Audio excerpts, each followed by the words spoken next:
కాదు మాలలో మీరు ఎందుకు చేతి పడుతున్నారు? స్వామి గల్లెట్ల పడతారు, స్వామి గల్లెట్ల పడతారు సార్, స్వామికి మీరు గల్లెట్ల పడతారు.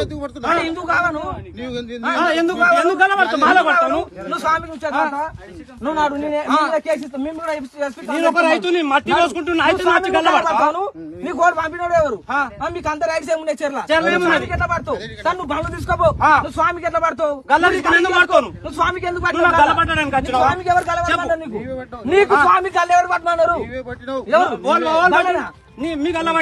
సార్ నీకు సంస్కారం ఉన్నది కదా, గల్లెట్లా పడతావు స్వామికి? హనుమాన్ భక్తుడు ఎట్లా పడతావు? సరేనా?